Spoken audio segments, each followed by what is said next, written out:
the Task Management and Time Blocking Podcast, episode 33. And it's also the JumpLeap Long Term Strategy Podcast, episode 17.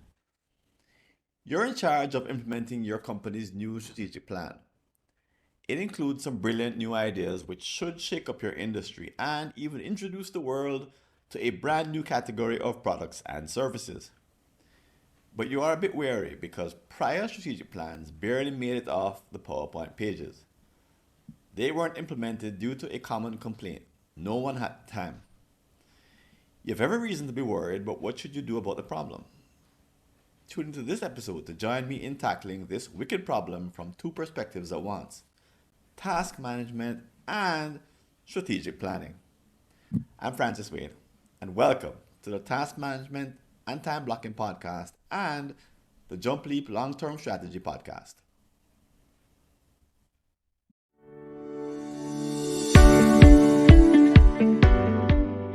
And welcome back. And if this is the first time that you're tuning into either of my podcasts, you may be a bit confused, but let me explain what's happening. So I have two separate podcasts, the Task Management and Time Blocking Podcast and the JumpLeap Long Term Strategy Podcast, as you can tell by looking at the logos on the screen. And this issue, or this episode, is actually a single area where both of my areas of interest happen to intersect or overlap. So as I mentioned before, the problem of time management in implementing strategy or any complex project of any kind is tremendous. It thwarts many teams and it stops projects from being realized. So in today's show, we're going to take the approach that I usually take in both podcasts have a very similar layout in which we tackle the problem and tear it apart. In other words, we undertake a diagnosis to understand its nature. And the reason that we spend maybe 55 minutes out of 60 diagnosing the problem is because I want to give you, the listener, an understanding of where the problem comes from, why it exists, its true nature, why people get misled to thinking it's something that it's not, sort of the red herrings. I want you to be able to understand these deeper issues and questions and analysis so that you can take the ideas that I share back to your regular life, to your workplace, to the place where you're interested in productivity or strategy, and you're probably someone who isn't strong in both areas at the same time. So I'm going to address the nuances of both and reasons why, when they overlap, companies run into such problems. Okay, they have such a difficult time. So to do that, to accomplish that, let me introduce you to Maria. She's a highly accomplished project manager and a certified PMP, project management professional. Once again, she's in charge of implementing and executing the company's latest strategic plan. She's quite proud of the work the leadership team did to put together the plan at their recent retreat. And the fact that they are fully behind it is a big plus. However, she remains anxious. In prior years, strategic plans were casualties of busy schedules and overwhelmed executives with overfull calendars, meetings, email, and a bunch of things that were not productive. And essence, they couldn't manage the extra responsibilities called for by this new project. So the strategic plan simply floundered in the months after the retreat. After a couple of quarters, in each case, little or no progress had been made. And unfortunately, she's at a loss to understand exactly why, because the C-suiters who are in charge of the plan are some of the most hardworking people she's ever met. She doesn't doubt their sincerity. They're authentic. They have a great culture. But she was starting to think that they simply don't have the task management skills necessary, or what most people call time management. Should she be concerned? And if she should be concerned, what can she do to make a difference? So I'm going to invite you, if you're like Maria in any way, shape, or form, to take a look in your life and see where you are a sponsor or a protagonist, someone who's out to implement any kind of complex project. And by complex, I mean that it crosses departments, crosses areas of responsibility, doesn't belong to just a single director or vice president. And it also will take a significant amount of time to implement. Unfortunately, as you look around, you've seen that other projects have fallen apart. And it's not because the project management was weak. So you have a Maria, or you are Maria, in that you know how to manage a project well. Instead, it has something to do with the individuals who are involved and who need to change their behavior, who need to act. Um, the problem is if this issue isn't ultimately resolved, that quality plans and projects won't get implemented. And eventually, some companies don't even try to implement complex projects any longer because the history of failure is so prominent. And if you're someone who believes that these projects are needed to move the needle, then you may feel a sense of impatience, even depression because they keep failing so often, annoyance, or just even confusion because the answers just don't seem to come readily.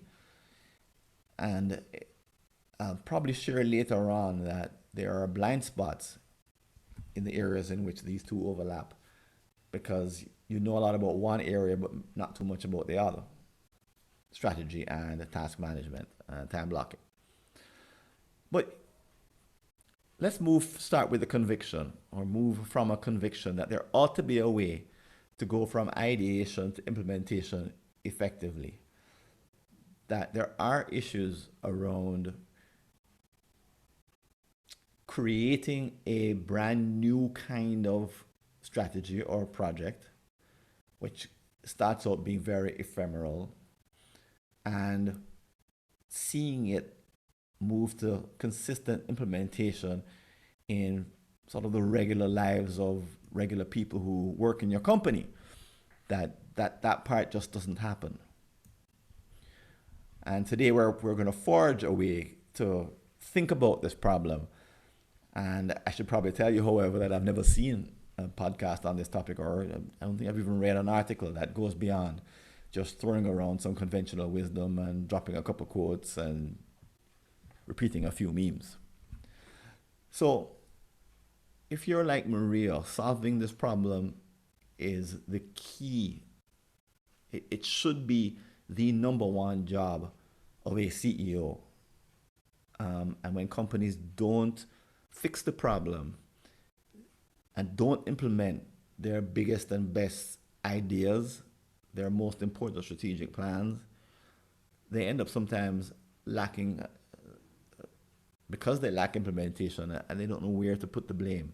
So they blame all the wrong people. Some people would say the executives are lazy, or they'll agree and be all happy in the retreat, and then they don't follow up, and that's due to some kind of moral failing or some kind of cultural issue, some shortfall, or maybe they just lack integrity. That they're all happy to cheerlead and come up with ideas, but they're not willing to do the hard work. In other words, just some kind of character flaw. So we're going to go way beyond that today. But when you think it's a character flaw, you may think that you need a cultural intervention. So you may launch some kind of transformation effort, or the CEO may, sort of weigh in and sort of throw his or her weight around, demanding that people act on the strategy. And as you probably imagine, that doesn't work very well, because the more you demand that people act on something like a strategic plan, is the less buy-in you experience. Then becomes a matter of extrinsic versus intrinsic motivation. and that essentially kills proper implementation. So doing that doesn't work. Um, Neither does treating this as a matter of a personal characteristic or a matter of willpower, which is often the reason given that, they just lack the requisite faith or belief or, the kind of things that you think that when you have high willpower, then you would implement these projects. Let's assume that that's not the case, that they are sufficiently motivated. Um, to borrow from the Maria case, let's take that off the table and argue and say that it's just not that simple. And you may have been in projects where it's exactly that way. People are motivated, but they're not implementing. So let me give you some uh, an idea as to why when you take those approaches, they don't work. Um, those tend to be related to character. Today, we're going to say that they're related to behavior. And when we say behavior, we mean habits, practices, and rituals, things that people do on a regular basis. And that a new strategy of any kind calls for a particular kind of behavior that we're not taught to engage in. So when we get to solutions, I'll get more into that. But someone who is effective in their job may be completely ineffective when it comes to implementing the behavior changes required to manage a new strategy. The two are distinct and separate. Add to the problem the fact that implementing a short-term change in which you see an immediate effect is far easier than engaging in projects that don't have a payoff for 5 or 10 years. Now, ultimately, those might be the ones that save the company from destruction, but doesn't matter. They're still harder to implement than the ones that that are sort of burning and you can't avoid and are causing immediate problems today. So companies don't have the tools to help individuals engage in these behavior changes. And let me throw some further statistics at you, mostly taken from a study done by Michael Porter and Niti Noria for the Harvard Business Review. The article is called "How CEOs Manage Their Time," and I'll drop it in the show notes, a link to it. But they drop some interesting statistics, and I'll pair them with others that I've used also in work that I've done with strategic planning teams. So only 52% of time, 52% of executives said the way they spend their time matches their organization's priorities. Devastating, right? 9 out of 10 times, the main driver of an executive's schedule is not strategy, but meetings, meeting invites, and email.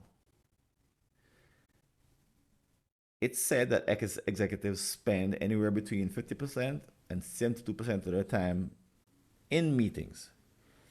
And the Porter study showed that they have an average of 37 meetings in any given week. Wow. In a large, complex firm, Michael Porter, the Tenoria, said that CEOs can almost never spend enough time on strategy. They must constantly work to shape it, refine it, communicate it, reinforce it, and help people recognize when they may be drifting from it. And CEOs must also ensure that the strategy is renewed from time to time and based on changes in the environment. However, after all of that, CEOs, the survey that it is said CEOs spend only 21% of the time on strategy. So these facts sort of point to a particular culture in companies that makes the problem difficult to resolve. However, that probably doesn't mean that you're not interested in solving it. On the contrary, you're very interested in solving it. But I want to have you leave here with kind of an opening for action, in the sense that some tangible, credible ways for you to change the way you approach strategy implementation or any kind of project implementation, any kind of complex project. And that this is not a matter of willpower or motivation or inspiration, that it's a matter of behavior. And these are trainable, coachable behaviors, but you got to know what to train and to coach people in. So let me mention a couple of things as we sort of move here into solutions. That if you're a strategy person, you may not know, and if you're a task management person, you may not know. So this is some of the inner secrets about the other discipline that are necessary for us to move forward. So the first, let's start with that. If you're a task management person, you may not know that what makes a strategy difficult to implement is that it's based on a hypothesis, an unproven idea or notion about, or theory about what the company needs in order for it to be successful, which makes strategy very ephemeral and very, very new, very difficult to put your arms around, and also very difficult to capture. So, for example, an executive team in a retreat may spend 2 days, 3 days, 4 days coming up with the most brilliant ideas. But if you ask them 2 days later, what were the outcomes of the retreat, they might actually struggle to remember what they are. And it's not that they have faulty memories, it's that strategic hypotheses are extremely ephemeral. They seem very real in the moment in which they're created, but they have very little sticking power because they involve absolutely brand new thinking by a team that doesn't spend much of its time talking about strategy. So when they put the ideas together in a retreat, they really are creating something brand new for the first time. And they're, unfortunately, it's not like they're painting a physical picture. They're doing it in words mostly, and most of those words are spoken words. So when I'm facilitating a retreat, I move very quickly to capture the spoken words and fix them on digital form as soon as they're spoken, if possible. I even do I do voice recordings of portions of these meetings sometimes, because the thing that you're going to be trying to implement in just a few days' time has no permanence to it. As I said, it's a strategic hypothesis. This is very different than, for example, from a PMP or a project management point of view, implementing or building the 30th apartment or structure in a massive multi-home dwelling, like a construction project, or in a construction scheme. The scheme may have 500 units, and after a while, you're just cranking out widgets because you're doing the same thing essentially over and over and over again. And that, there's a learning curve, and as you climb the learning curve, you become more effective. And as a PM, you're managing a different kind of activity because it's so repetitive and it's been done before. Strategy is one of the most, again, more ephemeral than new product introduction even. Because really all that the team is working with are just ideas. And the ideas don't get turned into a physical product or an observable service or a digital offering. It stays up in the realm of ideas for a really long time. And as a PM or a task management person, You want to know that the thing that you're implementing, it'll slip through your fingers just like that, as Maria has experienced on past projects. Okay? Okay. Now, if you're in the opposite school of thought and you're a strategy person, a strategy implementation person, let's say, and you don't know anything about task management, so as far as you're concerned, all you do is you give things to people and they're supposed to do them, right? That's kind of what their job is. and, and what they do, how they do it after that point is of no concern to you. If you're a task management person, you hear this, you're listening to this and what I just said, and you're hearing it with alarm because that's not how it works. So, how does it work? Well, let me give you a little bit of theory. A task, and in the task management world, I focus on what are called time demands, which are individual commitments to complete an action in the future. So, in other words, there are those moments where you promise yourself to do something later. It's a time demand. And task management is all about manipulating these time demands so that your commitments, the promises that you make to yourself, that these get kept. Like if I'm, for example, going to buy milk sometime this evening, I make the promise to myself now, and some time passes, and later on I execute it. So, to use the word ephemeral, when we make these promises to ourselves, the action is up here in our minds. And we really have a problem when we start to make lots of promises to ourselves in our minds and only use our minds to manage them. So, in the task management world, I talk about there being a hierarchy of skills.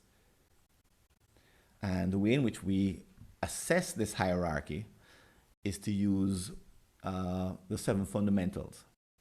Now, I won't go into these in a lot of detail, and they're all outlined in my book, Perfect Time-Based Productivity. But these fundamentals start with the creation of a time demand and end with its completion. And in between, there's all the actions that we take so that what starts off as a thought ends up as a completed action. Okay? Now, the problem with the 7 fundamentals is that nobody knows what they are. Simply put, we're a bunch of self-taught people, all adults. There is no course in high school. People do teach themselves some version of the 7 fundamentals, and they do it, in an ad hoc way. So someone teaches us the concept of time when we're about 7, 8, or 9. Somewhere in early adolescence, we use that concept to start to create our own time demands. And then sometime in our later adolescence or in our teen years, we teach ourselves to implement different versions of the 7 fundamentals. Most at a very low level of skill, and very few at a high level of skill. Most folks are in between, and it tends to be very low. And we know this because if you ask anyone, to complete a task in 3 weeks' time, there's probably a handful of people who will actually do it, let alone a year from now, let alone 3 years from now. So we human beings really have a problem when it comes to managing time demands.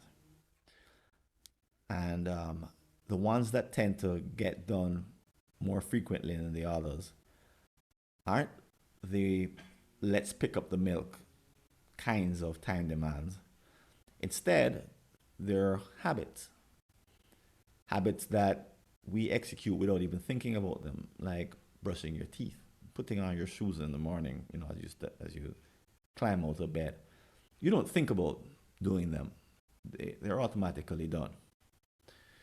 So the problem with strategy is that essentially you're asking every single person who is in charge of implementing a new strategy to change the way they manage their time demands to accommodate this new strategy. Unfortunately, that's not explained. It's just kind of expected that this is what you'll do.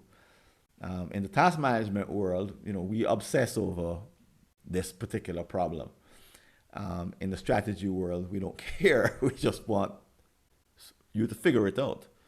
But in this episode, we can actually, speak to both sides of the coin and say that a strategy from a task management point of view is a huge ask, a new strategy.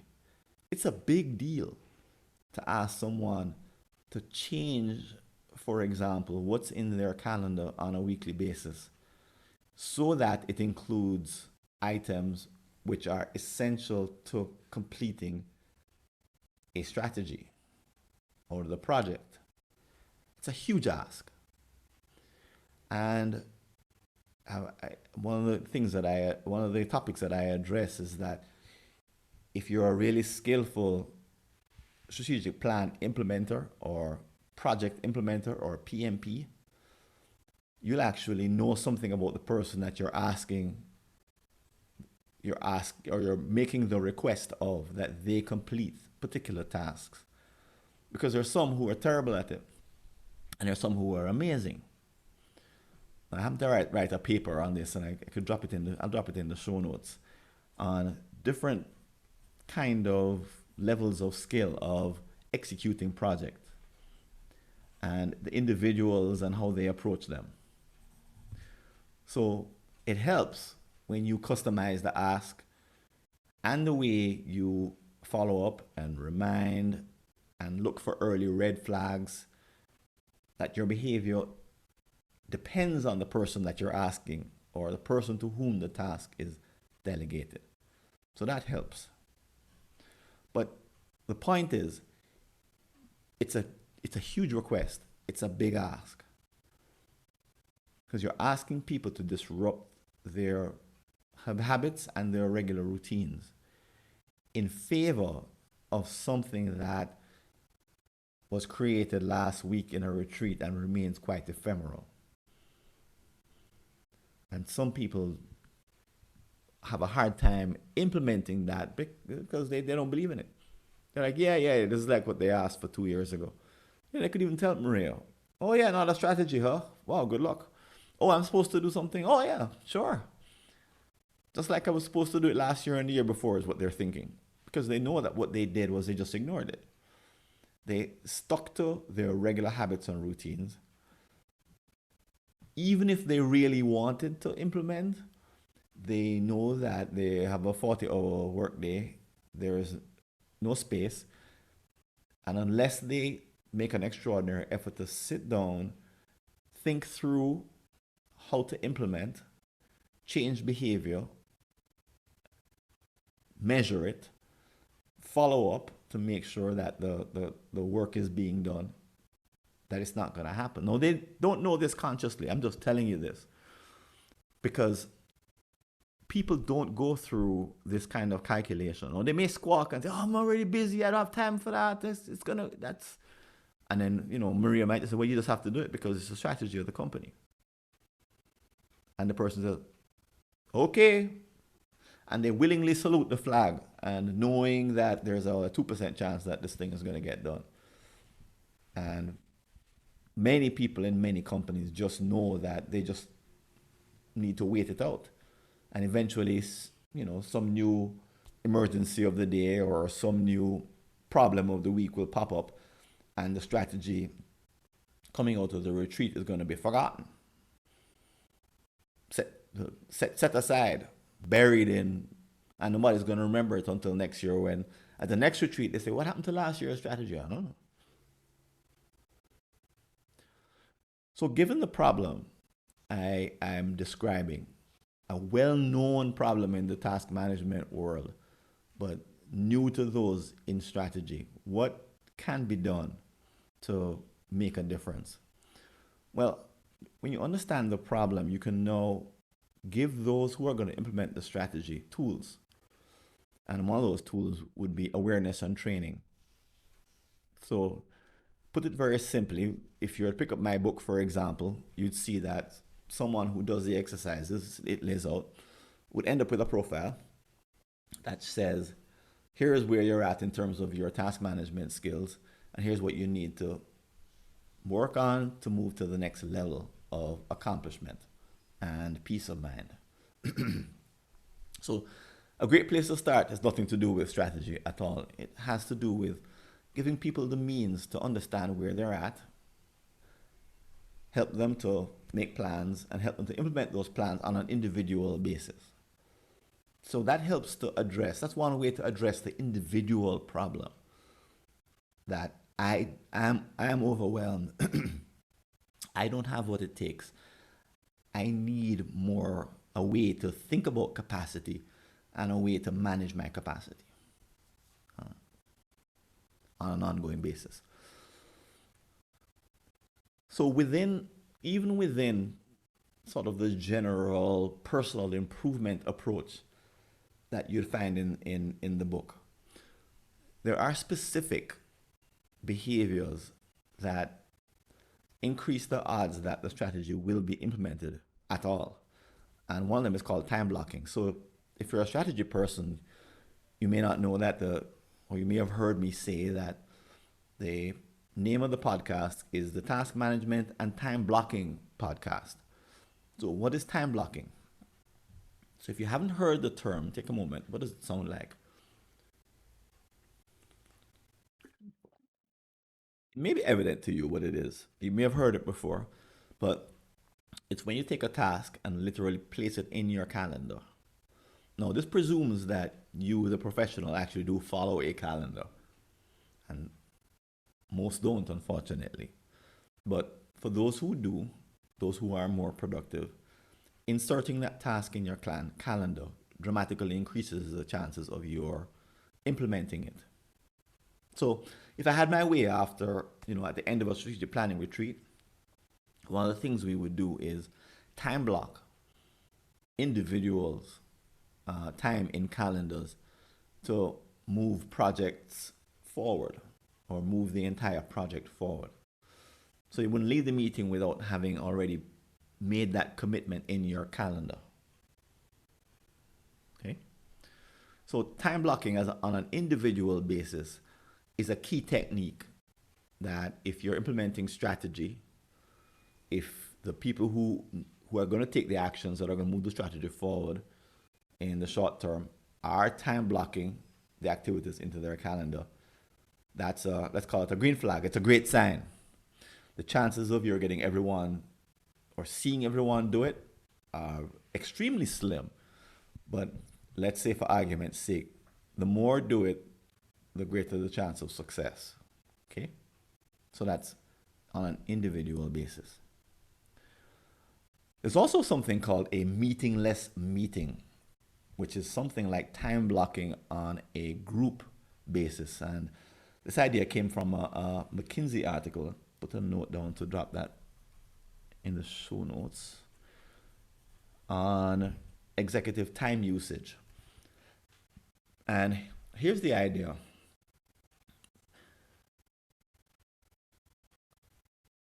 An admin can be tasked with the job of tracking time executives spend on strategy on an individual basis, and then producing reports every week on how many hours are being input.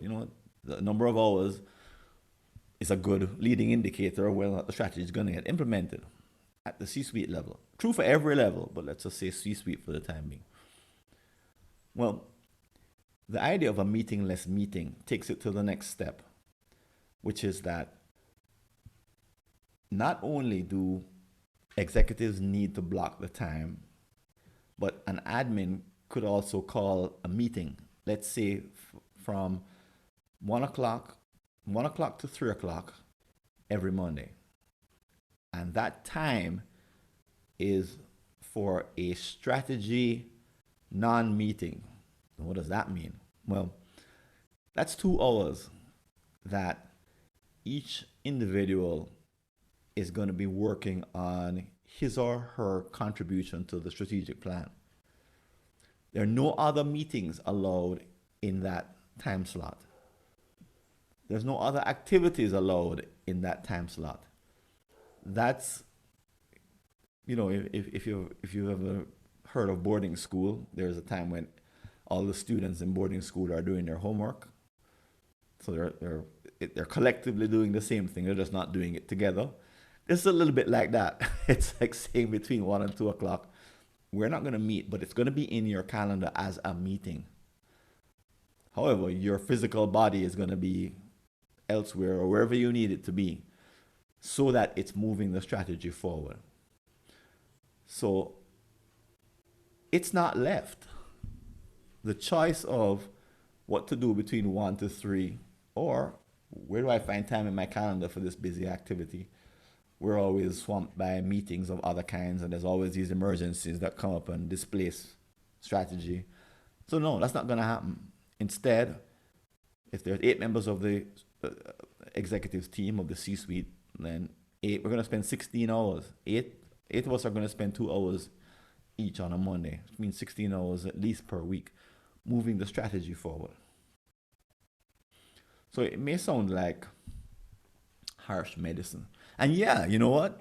It kind of is, but it's a requirement for the nebulous, ephemeral nature of strategy.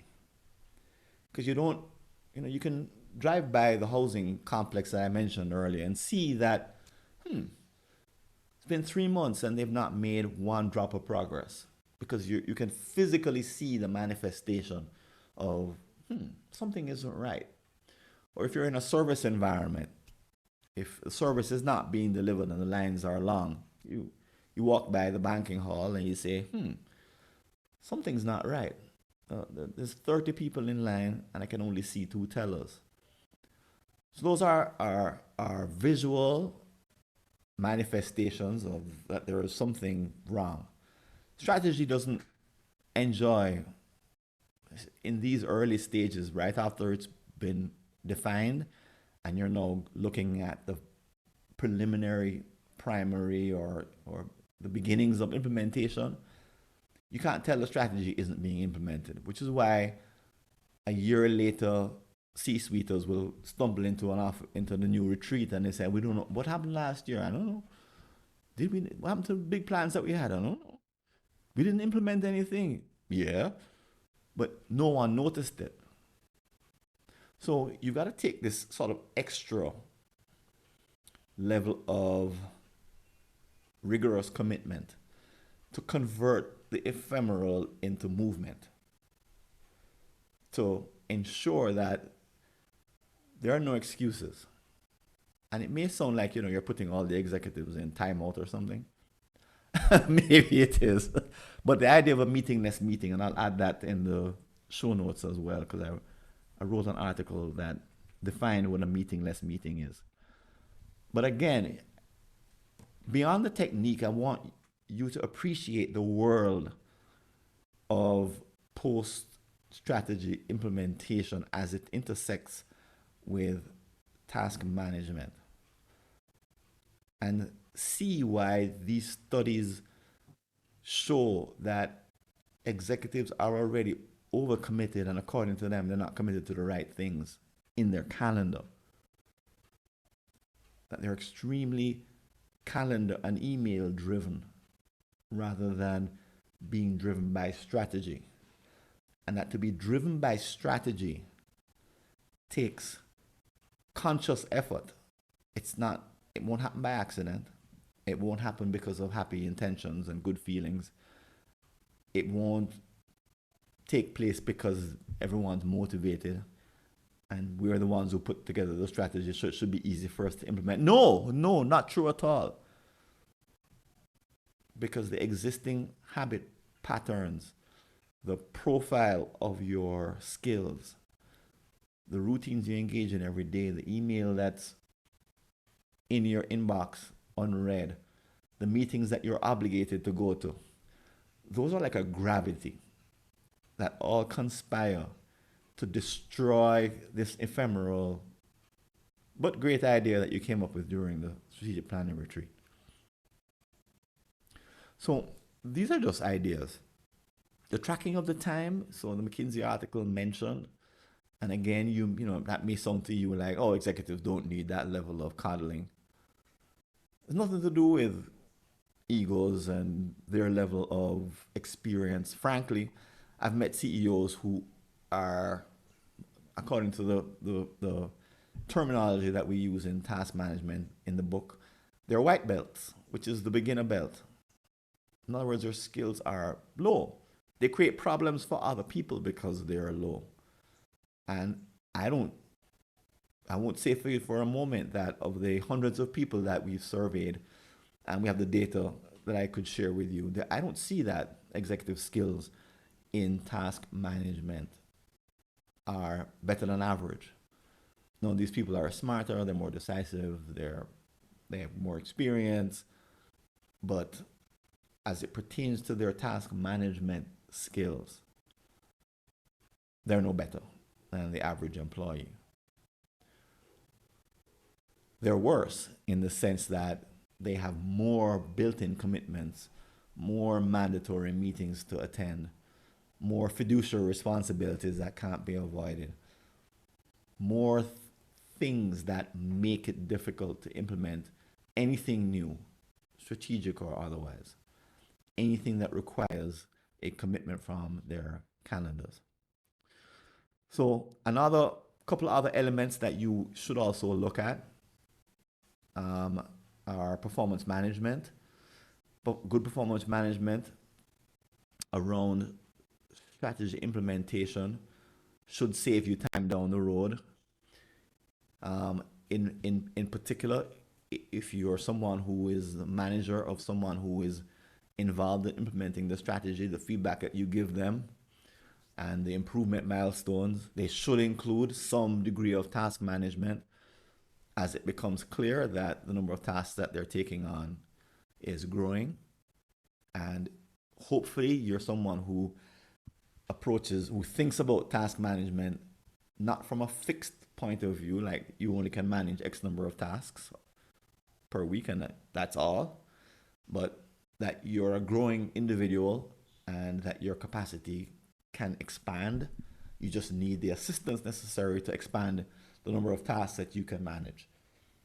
It's a matter of growth as opposed to being fixed, kind of along the lines of what Carl Dweck talks about in fixed versus growth mindset. So hopefully you're a manager who believes that, and performance management for you is your way of helping an employee to expand his or her capacity to manage, for example, tasks related to the strategic plan. So put that in your performance management system, do the training necessary, train the managers to be coaches, and you'll be establishing a win-win for everyone concerned. Okay? That's another idea of what can be done. And then also you can make the kind of structural organizational changes so that strategy is easier to implement. Now, many of the kinds of strategies I see companies coming up with, I mentioned before, they don't fall into one single vice presidential area. They tend to cross areas, which is why they are so important and why they're so difficult to implement. Now, unfortunately, as I mentioned, the strategy only comes together at the CEO level. CEO is kind of the level at which an organizational strategy has to be managed, because he or she, or maybe a COO, they see the company from end to end, including all functions, as opposed to the functional managers or product-oriented managers or those who head up SBUs, and they only see their areas of responsibility. But the idea is to look at the structure and say, is it fit for purpose? Is it going to help us to implement this strategy? Or is it going to get in the way? And part of what you're trying to do here is to enable the implementation of these new ideas and also ensure that they don't mean that the C-suite has to meet multiple times to update the strategy, or the CEO has to come to meetings in order to intervene because people aren't clear on what the strategy is, but that it's it makes sense organizationally, and they can understand their part in the strategy because of the way the organization is structured. Now, different ways to do that. You could change the hardwiring of the organization, the reporting. You can also create cross-functional teams that meet on a regular basis. There's many different ways to do it, but the point is, it'll save you a lot of time and effort and cut down the number of tasks if you structure the organization so that it's, even for on a temporary basis, it's designed in a way that allows for the implementation of the strategy. So, I know we've covered a lot of ideas here, and I'm depending on your level of interest in either topic, you've probably heard some jargon that you've never heard before. There will be a transcript, as there normally is, a transcript available. So you'll be able to go back and, hear my speaking with a Jamaican accent. And if you're not from Jamaica, you may be listening to a couple of words and wondering, what did he mean when he said that? Well, hopefully the transcript should help.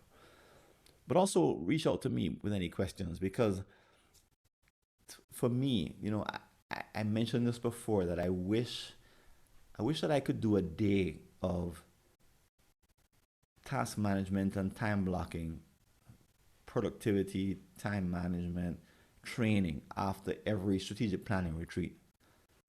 Because I get a sense of where individuals are at and where the team is at, and the likelihood of their success going forward in terms of their task management. And usually the sense I get is, if not alarming, I'm at least concerned, maybe the way Maria is, or maybe the way that you are, that the last mile, kind of the thing that the person does on a daily basis. Obviously, right? If a quantum of people in the company don't pick up a number of new behaviors and do some things differently consistently enough, then the new strategy is sunk. Because it all boils down to behavior changes. Every single thing in that strategy translates into some action or repetitive actions that need to be taken in real time. Just lying down and hoping that the strategy will manifest itself, thoughts and prayers, that's not what does it. What does it is a task, is a series of repetitive and one-time tasks. And these must find their way into the 40 hours assigned to each individual. And if that does not happen, then it doesn't matter how great your strategy is. It's dead on arrival. So I hope I've opened up your mind, depending on where you're coming from, to understand that if you can see the whole picture, you could appreciate a certain level of kind of nuance that you need to bring, and deeper understanding, so that you don't end up with the disappointment that Maria alluded to, of not seeing a strategy implemented and then not really knowing why, or kind of like, how come it happened? People seem to be so excited about it. Excitement is one thing, being emotionally charged is, I'm not going to say those aren't good things, but they don't overcome habits, routines, lots of meetings, lots of email. Those things have a grip on companies, on every single organization. And so far, there's not a strong movement to loosen that grip by, for example, understanding the seven fundamentals. Instead, I find that staff remain stuck. People don't understand the whole problem, and no one is offering the kind of solutions that would solve the problem, not just once, but forever. So don't go away. I want to tell you what the next episode of the podcast that you follow is going to be. And I'll simply record two different endings to this and let you know what's going to happen in the next episode. So keep listening.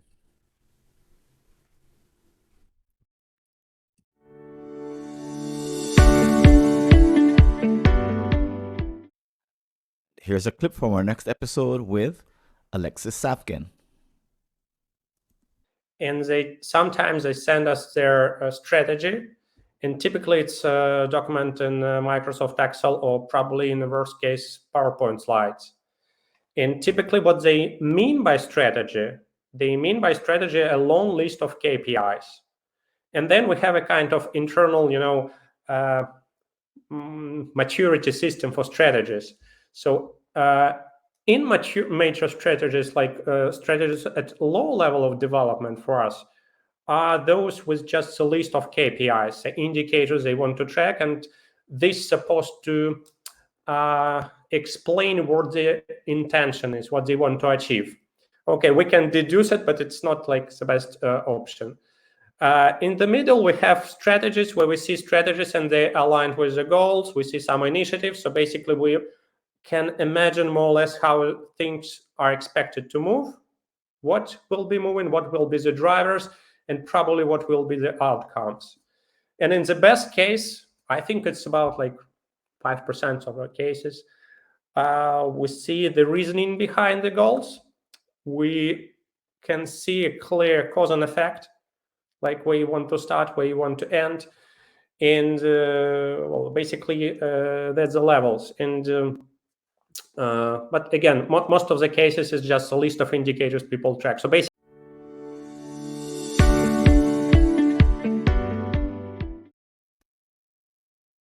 and if you like the work we're doing, feel free to follow us at our website, strategyconf.fwconsulting.com, or like or leave a comment on one of the popular podcast apps, such as Stitcher or iTunes. This is Francis Wade, and I'm signing out from the JumpLeap Long-Term Strategic Planning Podcast. See you later.